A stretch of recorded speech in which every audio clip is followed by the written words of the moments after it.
పరాభవనామ సంవత్సరంలో వృశ్చిక రాశిలో జన్మించినటువంటి వారికి ఆదాయం 11, వ్యయం 5, రాజ్యపూజ్యం 2, అవమానము 6.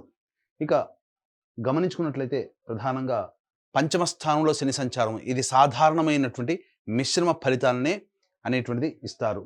కాబట్టి ఈ సంబంధించినటువంటి శని యొక్క ప్రభావం వల్ల మిశ్రమ ఫలితాలు అనేటువంటివి ఈ సంవత్సరం అంతా ఉంటాయి. శని సాధారణంగా యోగిస్తాడు. ఇక ప్రధానంగా చూసుకున్నట్లయితే డిసెంబర్ 5వ తారీఖు వరకు అర్ధాష్టమ రాహు యొక్క ప్రభావము ఈ యొక్క వృశ్చిక రాశిలో జన్మించినటువంటి వారికి, దీంతో పాటుగా అష్టమ స్థానంలో గురు యొక్క సంచార ప్రభావం, వెరసి శని కూడాను సాధారణంగా యోగిస్తున్నటువంటి ఈ కారణము, కేతువు కూడాను తీసుకున్నటువంటి నిర్ణయాలలో అనిశ్చితిని కలగచేస్తుండడము. కాబట్టి ప్రధానంగా మేజర్గా ఈ సంబంధించినటువంటి మే 31వ తారీఖు వరకు గురువు కూడా వీటికి తోడై ఉన్నటువంటి కారణం చేత సాధారణంగా వృశ్చిక రాశిలో జన్మించినటువంటి వారికి కాస్త ఒడిదుడుకులు ఇబ్బందులు అనేటువంటివి ఉంటాయి. ప్రతి పనులలో ఆటంకాలు అనేటువంటివి మే 31వ తారీఖు వరకు చాలా డ్రాస్టిక్గా నెగిటివ్ చేంజెస్ అనేటువంటివి చూసే అవకాశం ఉంటుంది.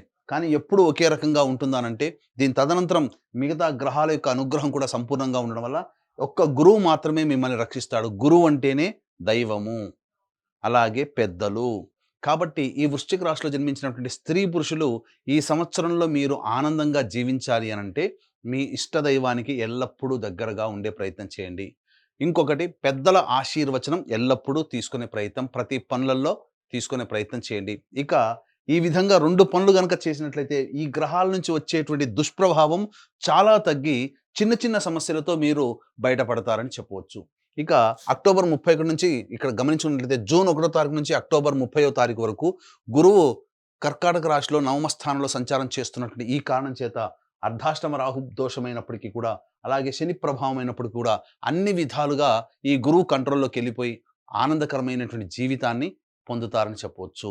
ఇక ముఖ్యంగా విదేశీయానం, విదేశీ విద్యకు వెళ్ళాలనుకునేటువంటి వాళ్ళకి ఇది చాలా అద్భుతమైనటువంటి యోగకాలంగా చెప్పవచ్చు. కోరుకున్నటువంటి విద్యా సంస్థల్లో మీకు ప్రవేశం జరిగేటువంటి అవకాశము గోచరమవుతుంది. ఇక అక్టోబర్ 31 నుంచి వచ్చే సంవత్సరం జనవరి 24వ తారీఖు వరకు సింహరాశిలో గురు సంచార ప్రభావము, ఈ కారణం చేత అర్ధాష్టమ రాహువు అలాగే గురువు కూడాను అనుకూలించకుండా ఉన్నటువంటి ఈ కారణం చేత ప్రధానంగా నష్టములు ఎలా ఉంటాయి ప్రధానంగా గమనించుకున్నట్లయితే